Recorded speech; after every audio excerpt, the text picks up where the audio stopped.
스가랴 8장은 하나님께서 이 회복의 일을, 이스라엘 나라에 새 일을, 새 날을 주시겠다 하는 이 예언의 말씀이고 약속의 말씀이고, 이 말씀을 받는 자들에게 이 약속의 말씀이 확실히 이루어진다라는 겁니다.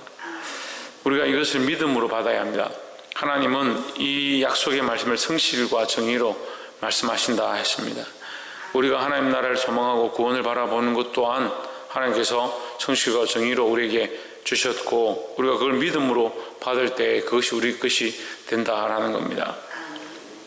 세상이 면해도 우리는 믿음을 잃지 아니하고 주를 바라볼 수 있기를 주의 이름으로 축원합니다. 8장 2절에 만군의 여호와가 말하노라, 내가 시온을 위하여 크게 질투하며 그를 위하여 크게 분노함으로 질투하노라 했습니다.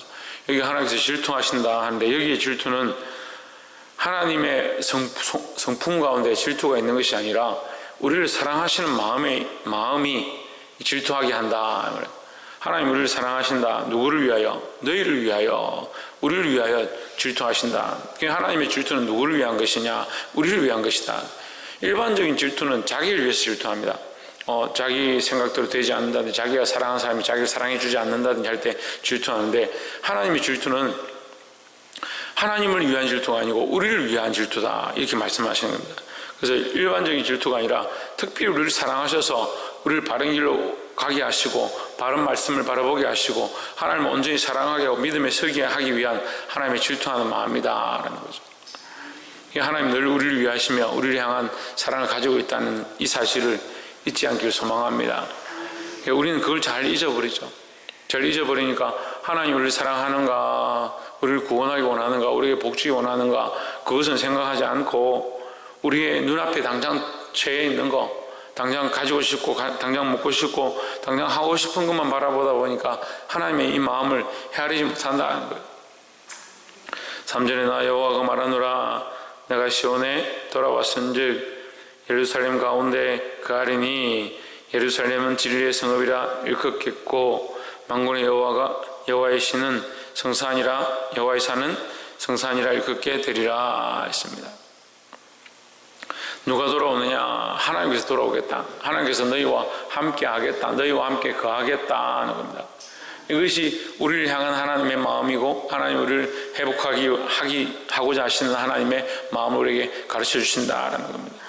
그러니까 우리 속에 우리가 하나님을 사랑하지 아니하고 하나님을 영접하지 아니하고 하나님 기뻐하는 삶을 살지 아니하는 것들을 빨리 내려놓고 이 질투하시는 하나님 앞에, 우리를 위하시는 하나님 앞에 이 하나님의 마음, 하나님과 함께하는 마음이 회복되어지기를 주의 이름으로 축복합니다.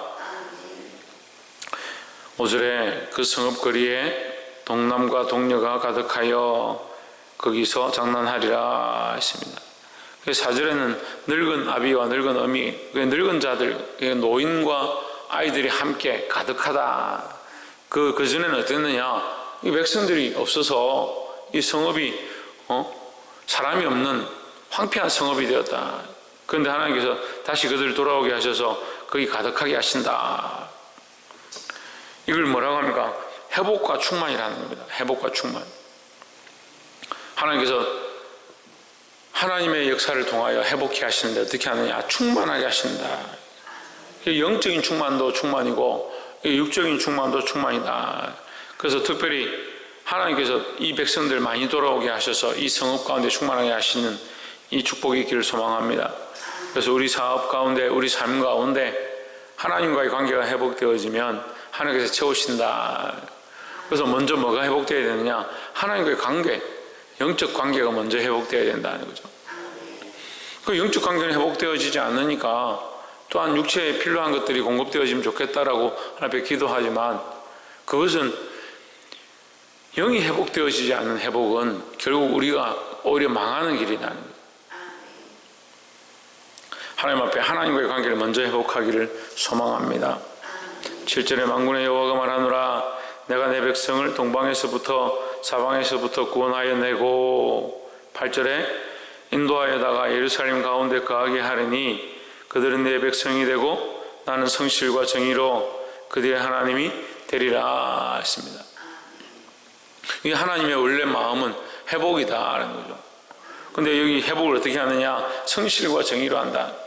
성실과 정의로 하시기 때문에 하나님 성실을 하시고 하나님의 그 정의를 따라서 하나님 선포하신 대로 이루시니까 하나님 미쁘신 하나님입니다. 믿을 만한 하나님입니다. 하나님 절대 변하지 않는다. 그러니까 하나님이 그 약속을 변하지 않으니까 꼭 이루신다라는 거죠. 그 인생이 그걸 놓쳐버리고 잊어버리고 하늘의 소망을 상실해 가는 것 뿐이지 하나님이 여전히 역사하시고 여전히 하나님의 계획을 따라서 이 일을 이루고 있다라는 거죠.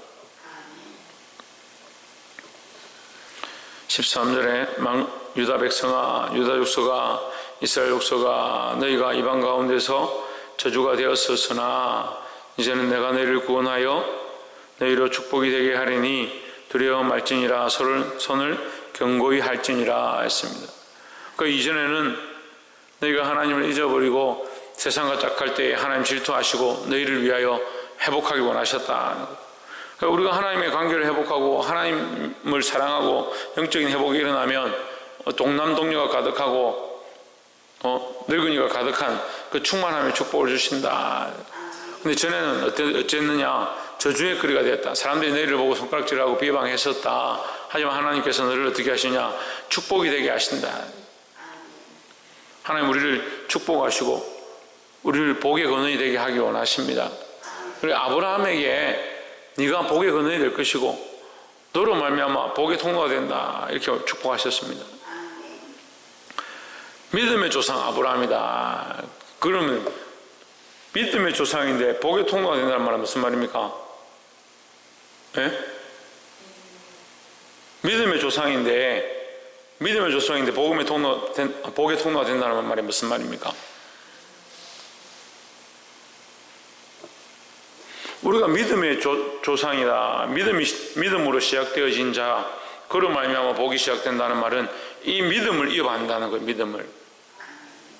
믿음으로 복의 통로가 되니까, 믿음의 조상이 우리의 복의 통로가 되니까 너로 말미암아 천하만국이 복을 받을 것이요 할 때 너의 믿음을 그 천하만국이 얻게 될 것이다 이 말이죠.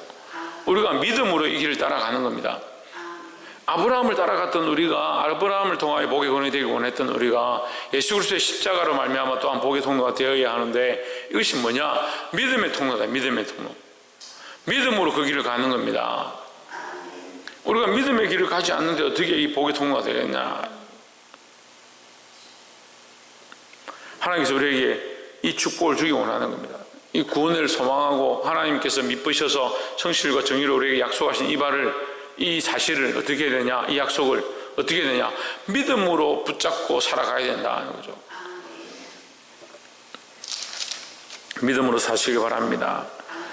19절에 만군의 여호와가 말하노라. 10월의 금식과 5월의 금식과 4월의 금식과 5월의 금식과 7월의 금식과 10월의 금식이 변하여 이 너희가 금식하는 것들, 이것이 변할 것이다.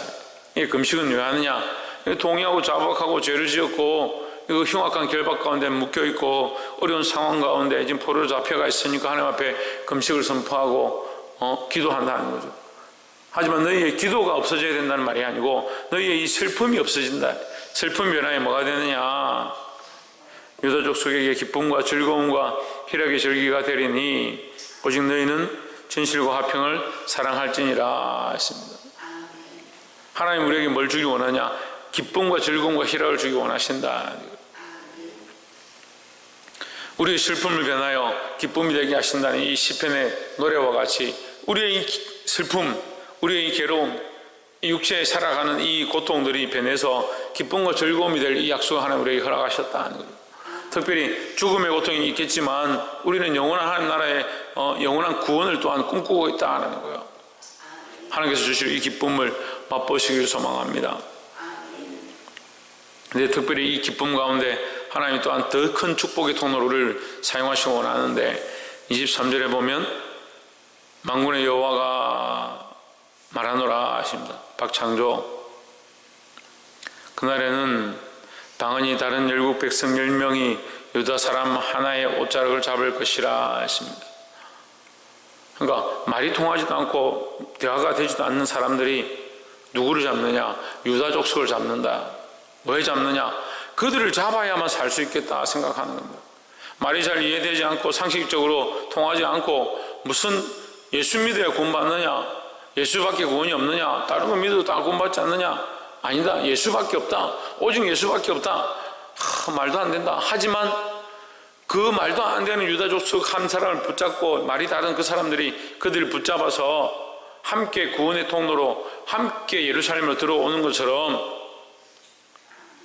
우리 한 사람이 믿음으로 살고 하나님의 약속을 바라보고 하나님 안에 회복되어지면 나로 말미암아 10사람이 하나님 앞에 들어오고 구원을 바라보고 구원의 통로로 주님 앞에 나오게 되는 이 축복이 있다라는 겁니다. 누가 이 구원의 통로가 될 거냐? 믿음으로 하나님의 이 약속을 바라보는 자가 구원의 통로가 되는 겁니다. 아브라함 한 사람으로 말미암아 이 많은 축복이 그 백성들에게 흘러갔던 것처럼 하나님께서 오늘 우리에게 이 구원의 통로로, 이 축복의 통로로, 복의 근원으로 사용을 원하십니다. 그럼 뭘 흘려보낼 거냐? 복을 흘려보내는 게 아니요. 뭘 흘려보낼 거냐? 믿음을 흘려보내는 겁니다. 방언이 다른 열국 백성이 10명이 유다 사람 하나의 옷자락을 잡을 것이라 곧 잡고 말하기를 하나님이 너희와 함께 하심을 들었나니 우리가 너희와 함께 가려 하노라 했습니다.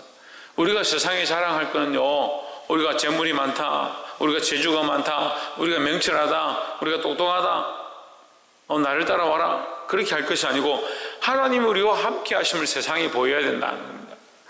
그들이 믿거나 믿지 않거나 우리를 따라오거나 따라오지 않거나, 물론 그들이 따라와서 하나님 앞에 나오고 믿게 되고 구원의 통로를 알게 되면 참 좋겠지만 그렇지 않다 하더라도 우리는 뭘 하느냐? 하나님이 우리와 함께 하심을 드러내야 된다는 거예요. 나를 드러내고 나를 자랑하고 내에 있는 것을 보이는 것이 아니고 하나님 우리와 함께 하시는 이 사실, 하나님 우리를 구원하셨고 우리를 다시 회복시키셨고 우리를 다시 예루살렘을 재건하게 하시는 이 하나님의 은혜를 보여야 된다는 겁니다. 말씀을 맺겠습니다. 사랑하는 성도 여러분, 우리가 자랑하고 우리가 보여야 될 것이 뭐냐? 나를 자랑하고 나를 보일 것이 아니고 하나님 우리를 사랑하셨고 우리를 향한 질투를 가지고 우리를 위하시고 우리를 회복하게 하시는 이 하나님의 마음을 알아야 된다는 겁니다. 그 마음을 알고 믿음으로 하나님 앞에 돌아온 우리가 이 믿음을 보이고 하나님을 드러내기 시작하면 우리로 말미암아 많은 사람들이 하나님 말을 알지 못하고 하나님 말씀을 알지 못하는 10명의 사람들이 우리로 말미암아 하나님께 돌아오는 그런 축복이 있을 줄 믿습니다. 이러한 축복의 통로로 사용되어지고 많은 사람을 믿음으로 이끌 수 있는 저와 여러분 되어지기를 주의 이름으로 축원합니다. 기도하겠습니다.